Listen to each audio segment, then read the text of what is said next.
Hi friends, RSCIT classes में आपका स्वागत है। आज इस क्लास में हम देखेंगे कि किस तरह का आरएससीआईटी का पेपर आता है, किस तरह से हमें तैयारी करनी है, वो सब कुछ हम इसमें जानेंगे। सबसे पहले आपका जो पेपर आता है वो टोटल 70 मार्क्स का आता है और उसमें टोटल 35 क्वेश्चंस होते हैं, यानी कि हर क्वेश्चन जो है वो 2 मार्क्स का आपका होता है और इसे करने के लिए आपको 1 घंटा मिलता है। और ये जो पेपर होता है इसमें मल्टी चॉइस क्वेश्चन मिलते हैं, यानी कि आपको हर क्वेश्चन के साथ में 4 ऑप्शन मिलेंगे। उन 4 में से एक ऑप्शन सही है जो आपको ओएमआर शीट में भरना है। आपकी जो ओएमआर शीट है वो कुछ इस तरह की आएगी, जहां आपको पहले रोल नंबर और भी कुछ डिटेल जो है वो यहाँ पर फिल करनी है। उसके बाद में जो भी आंसर आपको ठीक लगता है, मान लीजिए आपको फर्स्ट क्वेश्चन का ए जो है वो ठीक लगता है, तो आपको ए वाले सर्कल को फिल करना है। लेकिन ध्यान रखना है, पूरा फिल करना है, एक साथ 2 नहीं फिल करने हैं, अदरवाइज आपका जो क्वेश्चन है उसे कट कर दिया जाएगा। इसी तरह से और भी कुछ डिटेल दी गई है, उसे भी आपको इसमें फिल करना है। हमारी बुक में टोटल 16 चैप्टर दिए गए हैं, जैसे इंट्रोडक्शन कंप्यूटर, कंप्यूटर के बारे में जानिए, डिजिटल पेमेंट सिस्टम क्या होता है, इंटरनेट क्या होता है, वर्ड, एक्सेल, पावर पॉइंट, जो हम 1 बाय 1 देखेंगे। सबसे पहला चैप्टर है हमारा कंप्यूटर का introduction. Benefit of computer, computer के फायदे क्या हैं, यूजेस ऑफ कंप्यूटर, कंप्यूटर का यूज कहाँ कहाँ होता है, हार्डवेयर एंड सॉफ्टवेयर। पहले बात करते हैं फीचर्स की। तो बेनिफिट ये है कि कंप्यूटर बहुत ज़्यादा स्पीड से काम करता है और एक्यूरेसी, इसमें गलती की कोई गुंजाइश नहीं। अगर आपने सही बटन प्रेस किया तो आंसर भी ठीक आएगा। स्टोरेज कैपेसिटी इसकी बहुत ज़्यादा होती है, आप बहुत सारा डेटा स्टोर करके रख सकते हैं। वर्सेटाइल होता है, इसमें बहुत अलग अलग तरह के आप काम कर सकते हैं और कंप्यूटर कभी थकता नहीं है। नेक्स्ट आ जाते हैं यूजेस ऑफ कंप्यूटर। कंप्यूटर का यूज़ बहुत सारी जगह होता है, जैसे बिजनेस में यूज़ हो सकता है और रिसर्च वगैरह में भी कंप्यूटर का यूज़ होता है, एजुकेशन में होता है, एंटरटेनमेंट के लिए गेम खेलते हैं, गाने सुन सकते हैं, जो आपका रिसर्च सेंटर होते हैं मेडिकल फील्ड के अंदर, या फिर हमारे एजुकेशन की बात करें तो कहा जा सकता है कि कंप्यूटर का जो यूज़ है वो ऑलमोस्ट हर फील्ड में किया जाता है। नेक्स्ट आता है हार्डवेयर सॉफ्टवेयर। कंप्यूटर का नाम लेते ही आपके दिमाग में क्या आता है, बोले मॉनिटर, कीबोर्ड, माउस। हाँ, यही सारी जो चीज़ें हैं ये कहलाती है आपका हार्डवेयर। और कंप्यूटर के अंदर जो प्रोग्राम हम चलाते हैं उन्हें कहते हैं सॉफ्टवेयर। जैसे वर्ड, एक्सेल, पावर पॉइंट, ये सब क्या है, सॉफ्टवेयर है। और मॉनिटर, प्रिंटर, स्पीकर, ये सब क्या है, हार्डवेयर है। चलिए, चैप्टर है हमारा कंप्यूटर सिस्टम।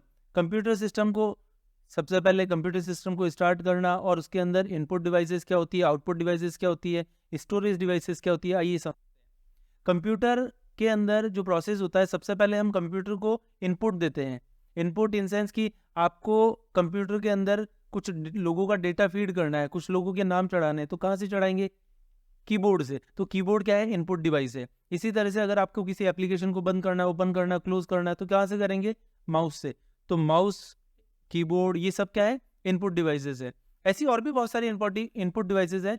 कहने का मतलब ये है कि जब भी आप कंप्यूटर के अंदर कोई भी इंस्ट्रक्शंस, इंफॉर्मेशन को भेजते हो, चाहे वो पिक्चर हो, इमेज हो, ऑडियो हो, वीडियो हो, टेक्स्ट हो, कोई भी इंफॉर्मेशन अगर आप कंप्यूटर के अंदर भेजते हैं तो वो जो भी डिवाइस है वो इनपुट डिवाइस है। जैसे अगर मुझे फोटो कंप्यूटर में भेजनी है तो मैं स्कैनर का यूज़ करूँगा।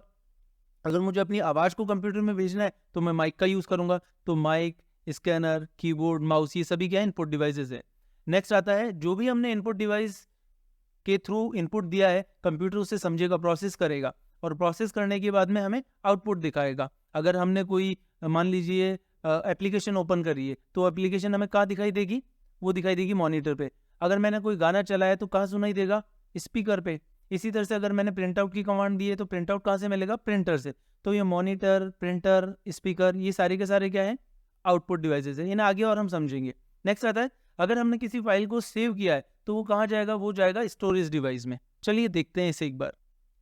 इनपुट डिवाइसेस, ये सारे के सारे इनपुट डिवाइसेस है, इनके थ्रू हम कंप्यूटर में डेटा भेज सकते हैं। जैसे कीबोर्ड के थ्रू कुछ लिख करके हम भेज सकते हैं, ग्राफिक पैड पे जो कुछ हम बनाएंगे वो हमें कंप्यूटर में दिख जाएगा। इसी तरह से वेबकैम क्या करता है, हमारी जो फोटो है, हमारा जो वीडियो है, उसे कंप्यूटर के अंदर भेजता है। जॉयस्टिक से आप कंप्यूटर के अंदर जो भी आपका प्लेयर है, जब आप गेम खेलते हो, उसे आप इंस्ट्रक्शन दे सकते हो आगे ले जाने के लिए, पीछे ले जाने के लिए। फिर आ जाता है स्कैनर, इसमें फोटो रख के हम फोटो को कंप्यूटर में भेज सकते हैं। माउस जो है ये भी इनपुट डिवाइस है। माउस की तरह एक होता है ट्रैक बॉल, जिसमें ऊपर एक बॉल होती है। अच्छा, एक चीज़ और मैं बताना चाहूँगा, ये जो आपका माउस है, ये जो ट्रैक बॉल है, आपके लैपटॉप के ऊपर टच पैड होता है, आपके मोबाइल की टच स्क्रीन होती है, या ये जॉयस्टिक, ये सारे के सारे पॉइंटिंग डिवाइस है। इनपुट डिवाइस, ये सारे इनपुट है, लेकिन इनमें से पॉइंटिंग डिवाइस कुछ ही हैं, जैसे माउस है, ट्रैक बॉल है, आपका जॉयस्टिक है, आपके टच पैड है आपके लैपटॉप का या आपके मोबाइल का टच स्क्रीन, ये सारे के सारे पॉइंटिंग डिवाइस, ये पॉइंट पे काम करते हैं।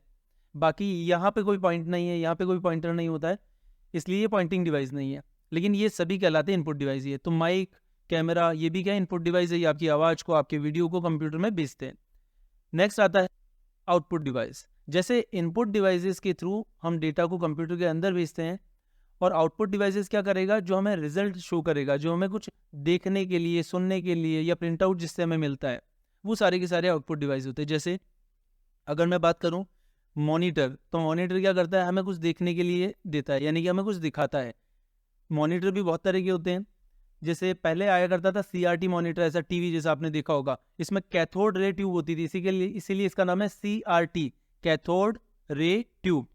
फिर आते हैं LED LCD मॉनिटर, LCD यानी crystal liquid crystal display, liquid crystal display LCD। तो LCD या TFT जो होते हैं फ्लैट स्क्रीन मॉनिटर होते हैं। फिर आता है प्रिंटर। अच्छा, प्रिंटर और मॉनिटर ये दोनों ही अगर बात करें तो प्रिंट आउट जो निकलेगा वो कितना क्लियर निकलेगा, या जो हमें मॉनिटर पे दिखाई दे रहा है वो कितना क्लियर दिखाई देगा, ये डिपेंड करता है रेजोल्यूशन पे। आपका जो मॉनिटर है उसके अंदर बहुत सारे डॉट्स होते हैं, और जितने ज़्यादा डॉट्स होंगे उतना क्लियर पिक्सल्स आएगा। तो इसीलिए जो हमारी क्लियर क्वालिटी जो है उसे DPI किसके अंदर देखा जाता है, DPI डॉट पर इंच। जो पिक्सल्स होते हैं वो किस में होते हैं, DPI के अंदर होते हैं, डॉट पर इंच के अंदर, पूरा नाम है इसका। और हम जब मॉनिटर की बात करते हैं तो मॉनिटर का जो साइज़ होता है, चौड़ाई और लंबाई, लेकिन जब भी हम मॉनिटर लेने जाएंगे तो जब हम बोलते हैं कि भाई हमें 18 इंच का मॉनिटर चाहिए, तो ना तो वो लंबाई में ना चौड़ाई में, वो इस तरह से डायगोनल होता है। तो इसे बोलते हैं एक्सपेक्ट रेशो, लंबाई और चौड़ाई के अनुपात को हम कहते हैं एक्सपेक्ट रेशो। नेक्स्ट आता है प्रिंटर। प्रिंटर दो तरह के होते हैं मेनली, एक होता है आपका इम्पैक्ट प्रिंटर और एक होता है नॉन इम्पैक्ट। इम्पैक्ट का मतलब मार करना, जैसे कीबोर्ड आपने टाइपराइटर देखा होगा, उसमें जब टाइपराइटर पे टाइप करते हैं तो वो की जाकर के सीधा उस रिबन पे मार करती है और वहाँ पे पेपर पे प्रिंट हो जाता है।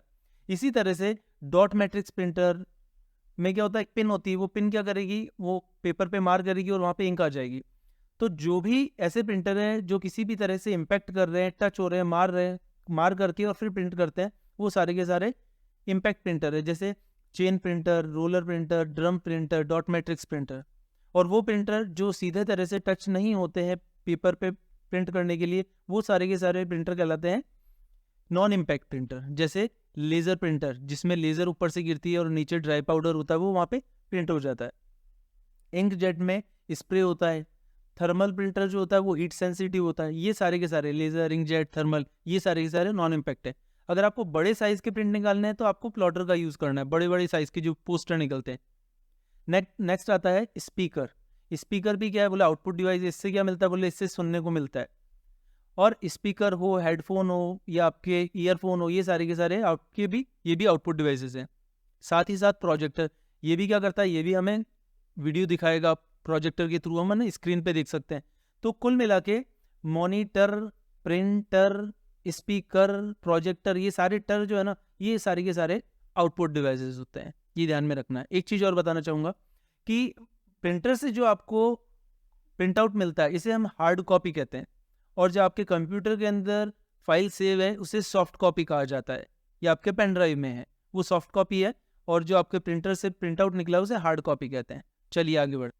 नेक्स्ट आता है प्रोसेसिंग। प्रोसेसिंग कहाँ होती है, बोले CPU में। लेकिन ये CPU नहीं, ये कैबिनेट है। इसके अंदर ही मदरबोर्ड लगा हुआ है, और यहाँ पर मदरबोर्ड के अंदर ही एक छोटी सी चिप होती है जिसे हम CPU कहते हैं।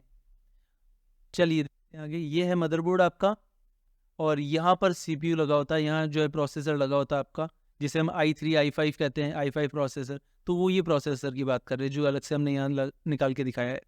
ये है आपकी रैम। रैम जो है वो यहाँ लगती है। रैम का क्या काम होता है, बोले जब भी कंप्यूटर में कोई करंटली काम चलेगा, करंटली वर्क चलेगा, वो रैम में चलता है, और जैसे ही कंप्यूटर बंद होता है इसमें से सारा डेटा हट जाता है रैम से। तो इसीलिए इसे टेम्परेरी मेमोरी कहा जाता है, वॉलेटाइल मेमोरी कहा जाता है रैम को। रैम का पूरा नाम है रैंडम एक्सेस मेमोरी। क्या है, रैंडम एक्सेस मेमोरी। नेक्स्ट आता है मदरबोर्ड के ऊपर एक चिप होती है, इसे हम रोम कहते हैं। रोम जो है ये परमानेंट मेमोरी है, इसमें से ना तो कोई डेटा हट सकता है, ना कोई पुराना डेटा हटेगा, ना नया डेटा आ सकता है। इसमें कुछ बूटिंग फाइल्स होती है, हमेशा वो फिक्स रहती है, इसीलिए इसका नाम है रीड ओनली मेमोरी। इसमें कुछ नया डेटा नहीं आ सकता है, रीड ओनली मेमोरी। और रैम का नाम है रैंडम एक्सेस मेमोरी। चलिए, ये हो गया हमारा। एक चीज़ और बतानी है कि आपकी जो हार्ड डिस्क है या जो भी आपकी स्टोरेज डिवाइस है, इनको जो मेज़र किया जाता है वो केबी, एमबी, आपने सुना होगा। सबसे छोटा होता है बिट, बिट से मिलके बनता है बाइट, बाइट से फिर बनता है किलोबाइट, किलोबाइट के बाद में मेगाबाइट, मेगाबाइट के बाद में गीगाबाइट। इस तरह से ये काम करेगा। नेक्स्ट आ जाता है आपका कि जब आप कंप्यूटर को देखना चाहो कि आपका जो कंप्यूटर है इसमें कौन सा प्रोसेसर है, कितने जीबी की रैम लगी है, तो आपको क्या करना है, आपका जो दिस पीसी लिखा है या आपका माई कंप्यूटर लिखा है उस पर जाके राइट क्लिक कीजिए और प्रॉपर्टीज़ पे जाके क्लिक कीजिए। तो ये सब आपको दिखा देगा कि आपके कंप्यूटर में रैम कितनी है, प्रोसेसर कौन सा लगा हुआ है। जैसे यहाँ पे i7 प्रोसेसर है, रैम 6 GB की है। नेक्स्ट आगे बढ़ते हैं। थर्ड चैप्टर है हमारा कंप्यूटर को जाने। कंप्यूटर के अंदर ऑपरेटिंग सिस्टम, एप्लीकेशन, सॉफ्टवेयर, बहुत सारी चीज़ें होती हैं, तो हम देखते हैं। सबसे पहला कंप्यूटर के अंदर आ जाता है सिस्टम सॉफ्टवेयर। क्या आता है? System software. कंप्यूटर को सिस्टम सॉफ्टवेयर कहिए या ऑपरेटिंग सिस्टम कहिए, बात एक ही है। जो हमारे कंप्यूटर को ऑपरेट करने में मदद करता है, जो हमारी कंप्यूटर को ऑपरेट करने में मदद करता है, वो होता है हमारा ऑपरेटिंग सिस्टम। जैसे हमारे कंप्यूटर में कौन सा ऑपरेटिंग सिस्टम है? विंडोज़ ऑपरेटिंग सिस्टम होता है, ठीक है। और ऐसा नहीं कि केवल विंडोज़ ही ऑपरेटिंग सिस्टम है, तो बहुत सारे, जैसे एप्पल कंपनी का मैकओएस आता है, लाइनेक्स है, यूनिक्स है, बहुत सारे ऑपरेटिंग सिस्टम है। लेकिन जो ज़्यादा फेमस है वो विंडोज़ है। और विंडोज़ क्या है? बोले विंडोज़ एक ऑपरेटिंग सिस्टम है जो कंप्यूटर के अंदर मैनेजमेंट का काम करता है। और एप्लीकेशन सॉफ्टवेयर क्या होते हैं? एप्लीकेशन सॉफ्टवेयर वो सॉफ्टवेयर होते हैं जहाँ हम कुछ काम करते हैं, जैसे Word, Excel, PowerPoint, Photoshop, Corel Draw, Tally, ये सब कौन से सॉफ्टवेयर हैं? ये सारे के सारे एप्लीकेशन सॉफ्टवेयर जहाँ हम कोई काम करते हैं। एक बार देखते हैं, ये आपकी डेस्कटॉप आ गई है। ये जो आप देख पा रहे हैं ये सब आपके ऑपरेटिंग सिस्टम के कारण है। अगर कंप्यूटर में ऑपरेटिंग सिस्टम ना हो तो आपको ये एनवायरनमेंट नहीं मिलेगा, आप कंप्यूटर को इजीली ऑपरेट नहीं कर सकते हो। जैसे एक अंधेरे कमरे में जब आप अंदर जाते हो आपको कुछ नहीं दिखता है, लेकिन जैसे ही आप लाइट जलाते हो तो आप इजीली काम कर सकते हो। इसी तरह से ऑपरेटिंग सिस्टम भी वो लाइट का काम करता है, आप कंप्यूटर को इजीली ऑपरेट कर सकते हो। तो ये विंडो, ये आइकन्स, नीचे जो टास्क बार आ रही है, यहाँ पे एक स्टार्ट का बटन आ रहा है, ये सभी आपका ऑपरेटिंग सिस्टम के कारण आ रहा है। इस तरह से जब आप अपने माई कंप्यूटर के अंदर जाते हैं तो यहाँ पे फाइल फोल्डर मैनेजमेंट सिस्टम, इसे हम कहते हैं फाइल एक्सप्लोरर। ये सब कुछ भी जो एनवायरनमेंट आपको दिख रहा है ये सब भी आपके ऑपरेटिंग सिस्टम के कारण दिख रहा है। कौन सा ऑपरेटिंग सिस्टम हमने अपने कंप्यूटर में डाल रखा है? विंडोज़। हाँ, उसके वर्जन अलग अलग हो सकते हैं, विंडोज 7 है, विंडोज 10 है, लेकिन विंडोज़ ऑपरेटिंग सिस्टम अभी हमने डाला है। नेक्स्ट बात करेंगे हम इंट्रोडक्शन ऑफ इंटरनेट। इंटरनेट का परिचय, कि वेब ब्राउज़र क्या होते हैं, वेबसाइट्स क्या होती हैं, ईमेल कैसे भेज सकते हैं, गवर्नमेंट के पोर्टल्स क्या होते हैं। एक बार देख, सबसे पहली बात है कि हर काम को करने के लिए एक सॉफ्टवेयर होता है। जैसे हमें टाइप करना है तो वर्ड ओपन करेंगे, पेंटिंग बनानी है तो पेंट ब्रश ओपन करेंगे। इसी तरह से अगर हमें कोई वेबसाइट ओपन करनी है तो हम वेब ब्राउज़र ओपन करेंगे। तो ये सभी भी सॉफ्टवेयर है जहाँ हम कोई वेबसाइट खोल सकते हैं। ज़्यादा फेमस गूगल क्रोम है जहाँ हम वेबसाइट, तो जब हम किसी वेब ब्राउज़र को ओपन करते हैं तो ऊपर ही ऊपर जो ये बार आती है इसे हम कहता है एड्रेस बार। और इसमें जो ये पूरा नाम लिखा है इसे कहेंगे URL, यूनिफॉर्म रिसोर्स लोकेटर। और यहाँ केवल HTTP www को छोड़ दीजिए, सिर्फ जो google.com लिखा है इसे हम डोमेन नेम कहते हैं। और सबसे जो लास्ट में लिखा है .in .com उसे हम कहते हैं टॉप लेवल डोमेन। और नेक्स्ट आ जाता है कोई ईमेल भेजना। अगर हमें किसी को ईमेल भेजनी है तो हम क्या करेंगे? गूगल पे जाएंगे, जीमेल पे जाएंगे, याहू मेल पे जाएंगे और वहाँ जाके अपनी ईमेल आईडी ओपन करेंगे। तो हमसे क्या पूछेगा? हमसे हमारा लॉगिन आईडी और हमसे पासवर्ड पूछेगा। और जैसे ही हमने अपनी आईडी और पासवर्ड डाला तो ये ओपन हो जाएगा। यहाँ पर इनबॉक्स में हम अपनी मेल्स को देख सकते हैं कि हमें कौन कौन सी मेल आ रखी है। सेंट मेल पे ये देख सकते हैं कि हमने किस किस को मेल भेजी है। और अगर आप किसी को मेल भेजना चाहते हो तो कहाँ जाएंगे? कंपोज। चलिए ठीक है, और कंपोज पे क्लिक करते ही हमारे सामने ये बॉक्स आ जाएगा। यहाँ पर 2 में जिसे हमें मेल भेजना है उसकी ईमेल आईडी आएगी, जैसे belajmer@gmail.com। नेक्स्ट यहाँ हमारी ईमेल आईडी आती है, यहाँ हमारी ईमेल आईडी आएगी, हमारी ईमेल आईडी से भेजा जा रहा है। नेक्स्ट आ जाता है सब्जेक्ट, कि किस बारे में आप भेजना चाहते हो। आप कोई भी सब्जेक्ट लिख सकते हो, जैसे आप एप्लीकेशन लिखते वक्त सब्जेक्ट लिखते हो वैसे ही। और नेक्स्ट आ जाता है फिर आपका जो भी आपको उनको मैसेज लिखना है, hello, how are you, I am fine, what about you, जो भी आप लिखना चाहें यहाँ पे लिखिए। और उसके बाद में नीचे आ जाइए, यहाँ पर एक अटैचमेंट का बटन है, इस पर क्लिक करते ही आप वर्ड, एक्सेल, पावर पॉइंट या कोई फोटो अटैच कर सकते हो अपनी मेल के साथ, और सेंड करने पर वो चली जाएगी उनके पास मेल। डिजिटल भुगतान, डिजिटल पेमेंट करना। डिजिटल पेमेंट कैसे करते हैं? तो बहुत सारे तरीके हैं, बहुत सारे एप्लीकेशन है जिनके थ्रू हम डिजिटल पेमेंट करते हैं, जैसे भीम ऐप है, गूगल पे है, फोन पे है, पेटीएम है, बहुत सारे तरीके हैं जिनके थ्रू हम ऑनलाइन पेमेंट करते हैं। लेकिन ऑनलाइन पेमेंट करते वक्त हमसे वो बहुत 3-4 चीज़ें पूछेगा, जैसे OTP, OTP का पूरा नाम क्या, वन टाइम पासवर्ड। फिर और क्या पूछेगा, बोले 16 डिजिट का एक हमसे कोड पूछेगा, नंबर पूछेगा, ATM card number, debit card number, credit card number 16 digit का। फिर पूछेगा एक्सपायरी डेट क्या है ATM की।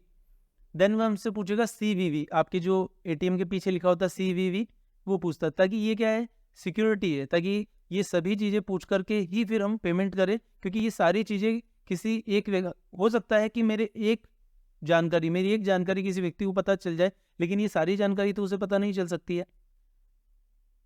नेक्स्ट आ जाता है इंटरनेट के अनुप्रयोग, की इंटरनेट का यूजेस कहाँ होता है। इंटरनेट का यूज़ बहुत सारी जगह होता है, ई-कॉमर्स के अंदर होता है, ऑनलाइन शॉपिंग करना, ऑनलाइन आप किसी चीज़ को बेच सकते हो, खरीद सकते हो, और बहुत सारी वेबसाइट्स भी है उस चीज़ के लिए, जैसे अमेज़ॉन है, फ्लिपकार्ट है, बहुत सारी वेबसाइट है जहाँ पे हम ऑनलाइन शॉपिंग कर सकते हैं। फिर आता है social networking site. Social networking site के अंदर फेसबुक, ट्विटर, इंस्टाग्राम, जो आप ऑलरेडी यूज़ करते हो, आप लोगों को पता होगा, ये सारी सोशल नेटवर्किंग साइट। नेक्स्ट आता है वीडियो चैट। वीडियो चैट हम ऑनलाइन किसी से वीडियो कॉन्फ्रेंस कर सकते हैं, वीडियो चैट कर सकते हैं, स्काइप है, गूगल है, व्हाट्सअप है। नेक्स्ट आता है MOOC, massive open online course. आजकल बहुत सारे ऑनलाइन कोर्सेज चलते हैं इंटरनेट के ऊपर, जैसे खान अकेडमी है, एडेक्स है, ऐसे और भी बहुत सारे एप्लीकेशंस है, ऐसी बहुत सारी वेबसाइट है जहाँ जा करके आप ऑनलाइन कोर्सेज कर सकते हो। गवर्नमेंट की भी बहुत सारी ऐसी वेबसाइट्स हैं। आजकल ऑनलाइन फॉर्म फिल कर सकते हैं, ऑनलाइन एग्जाम हो जाते हैं, ऑनलाइन आप पढ़ाई भी कर सकते हो। तो जैसे RPC की एक वेबसाइट है जहाँ जाकर के आप ऑनलाइन फॉर्म वगैरह फिल कर सकते हो। नेक्स्ट आता है राजस्थान के नागरिकों के लिए डिजिटल सेवाएं। राजस्थान के नागरिकों के लिए डिजिटल सेवाएं बहुत सारी है। भामाशाह कार्ड है, जिसके थ्रू डायरेक्ट जो है पैसा जो भी पर्सन है उसके अकाउंट में पहुंच जाता है।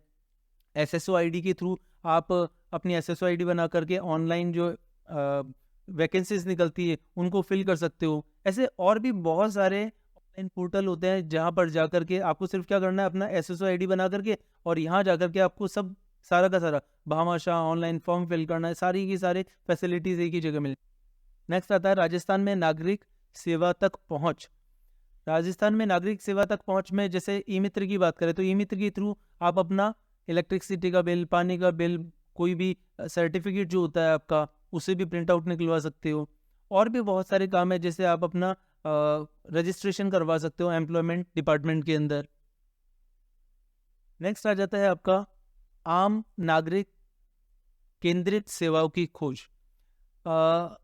वो सेम है कि पर हमारे लिए नॉर्मल, अगर हमें ऑनलाइन गवर्नमेंट के पोर्टल पे जाकर के टिकट्स बुक करवाना हो, या हमें LPG गैस बुक करवाना है, या हमें अपना जो नाम है वो वोटिंग लिस्ट में ऐड करवाना है, या मुझे जो पैन कार्ड जो है उसका रजिस्ट्रेशन करवाना है, तो उसके लिए बहुत सी अलग अलग साइट्स दे रखी है। जैसे UIDAI, याद रखिएगा, UIDAI GOV। ये किस लिए है, बोला पैन कार्ड के लिए यूज़ की जाती, सॉरी, आधार कार्ड के लिए यूज़ की जाती है। अगर पैन कार्ड की बात करें तो उसके लिए एक साइट है NSDL। कौन सी है? NSDL। इसी तरह से वोटर ID में नेम अगर हमें रजिस्टर करना है तो NVSP। इसी तरह से अगर हमें कोई टिकट वगैरह बुक करवाना है तो RSRTC। ऐसी बहुत सारी वेबसाइट है जहाँ हम जाके ऐसा रजिस्ट्रेशन कर सकते।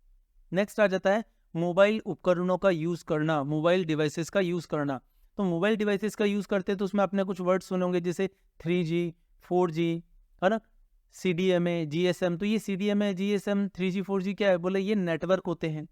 फिर आ जाता है लोकप्रिय मोबाइल ऑपरेटिंग सिस्टम। मोबाइल के भी ऑपरेटिंग सिस्टम अलग अलग होते हैं, जैसे हमारा जो मोबाइल होता है उसमें एंड्रॉयड ऑपरेटिंग सिस्टम होता है। और जो हमारा एप्पल का मोबाइल आता है उसमें iOS होता है, जैसे कंप्यूटर में भी ऑपरेटिंग सिस्टम होते हैं तो मोबाइल में भी होते हैं। नेक्स्ट आता है स्मार्टफोन का कॉन्फ़िगर देखना, उसमें एप्लीकेशन को डाउनलोड करना, अनइंस्टॉल करना प्ले स्टोर पे जा कर के।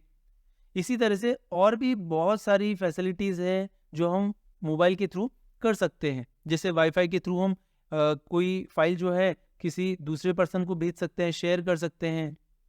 हॉटस्पॉट का यूज़ करके हम एक दूसरे के नेटवर्क को यूज़ कर सकते हैं। ऐसे और भी बहुत सारे यूजेस मोबाइल के, जैसा आप यहाँ देख ही रहे, कम्युनिकेशन के लिए, ट्रैवलिंग के लिए, है ना, फोटोज़ के लिए। नेक्स्ट आ जाता है हमारा MS वर्ड। माइक्रोसॉफ्ट वर्ड का मेनली यूज़ किया जाता है बोले टाइपिंग करने के लिए। टाइपिंग करने के बाद में उसमें फॉर्मेटिंग कर सकते हैं, कलर चेंज कर सकते हैं, फॉन्ट चेंज कर सकते हैं, पैराग्राफ की सेटिंग कर सकते हैं। ये जो वर्ड है इसमें ऊपर वाली बार को हम बोलते हैं टाइटल बार, और ये जो ऑप्शंस आ रहे हैं इन्हें हम बोलते हैं टैब्स। और ये यहाँ पर एक ऑफिस बटन आ रहा है, आजकल इसकी जगह फाइल बटन आने लग गया है। और यहाँ पर ये जो पूरा ऑप्शन आप देख पा रहे हो इसे रिबन कहते हैं, जिसमें बहुत सारे ऑप्शन आपको दिखाई देंगे। तो यहाँ पे कौन कौन से टैब है, होम टैब है, इंसर्ट टैब है, पेज लेआउट टैब है। और नीचे वाली बार को हम कहते हैं स्टेटस बार, जहाँ पता चल जाएगा कितने पेजेस है, कितने वर्ड्स हमने टाइप किए हैं। नेक्स्ट आ माइक्रोसॉफ्ट वर्ड में किए जाने वाले कार्य, जैसे मैंने अभी आपको बताया था, इसमें जाकर के हम फॉन्ट चेंज करना, कलर चेंज करना, कोई इमेज वगैरह अगर इंसर्ट करना चाहो तो वो भी आप कर सकते हो। बुकमार्क, बुकमार्क का मतलब होता है जब हम कुछ टाइप करते हैं पीछे की तरफ लाइट कलर के अंदर हम कुछ नेम दे सकते हैं, जैसे डू नॉट कॉपी या कुछ और लिख सकते हैं वहाँ पे। तो आ जाता है MS एक्सेल। MS एक्सेल का यूज़ मेनली चार्ट बनाने के लिए, कोई टेबल बनाने के लिए, फॉर्मूला देने के लिए, कोई फंक्शन का यूज़ कर सकते हैं, कैलकुलेशन कर सकते हैं, किसी चीज़ की टोटल निकाल सकते हैं, मार्कशीट बना सकते हैं।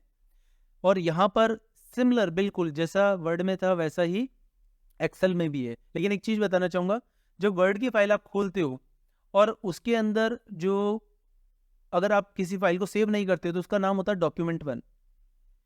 और अगर आप एक्सेल की फाइल को ओपन करते हो, अगर उसको कोई नाम नहीं दोगे तो वहाँ लिखाएगा बुक 1। बाय डिफॉल्ट इसका नाम रहता है बुक 1 और वहाँ रहता है डॉक्यूमेंट 1। और पावर पॉइंट की बात करें तो उसका नाम होता है प्रेजेंटेशन 1।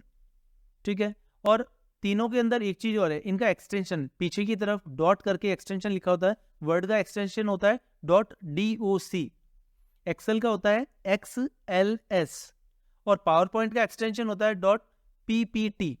तो वर्ड का था .doc, एक्सेल का है .xls और पावर पॉइंट का है PPT। और अगर हम नए वर्जन की बात करें तो सभी के लास्ट में X और जुड़ जाएगा, क्योंकि X का मतलब रोमन नंबर में होता है 10, क्योंकि 2010 वर्जन है ये। तो .docx हो जाएगा, यहाँ पे XLSX हो जाएगा, और PPT की जगह PPTX हो जाएगा। ठीक है। और यहाँ पर आप ये जो देख रहे हैं इसे फॉर्मूला बार कहते हैं। ये कॉलम्स हो जाएंगे, ABCD कॉलम है, ये रो है 1 2 3 4, और इनके कॉम्बिनेशन से जो छोटे छोटे बॉक्स बनते हैं इन्हें हम सेल कहते हैं। चलिए नेक्स्ट MS एक्सेल जो है उसके अंदर हम सॉर्ट कर सकते हैं, यानी किसी चीज़ को क्रम से जमा सकते हैं, फिल्टर कर सकते हैं। फिल्टर का मतलब होता है छानना, कि मुझे केवल 11th क्लास के स्टूडेंट देखने हैं, मुझे केवल 12th क्लास के स्टूडेंट देखने हैं, तो फिल्टर किया जा सकता है। चार्ट वगैरह बनाना हो तो MS एक्सेल के अंदर हम चार्ट भी बना सकते हैं, जैसे पाई चार्ट होता है जो सर्कल के अंदर होता है, बार चार्ट होता है, कॉलम चार्ट जो सीधे होते हैं, लाइन चार्ट, ऐसे बहुत सारे चार्ट्स उसमें आते हैं। नेक्स्ट आता है MS power point. MS power point के अंदर हम प्रेजेंटेशन बना सकते हैं।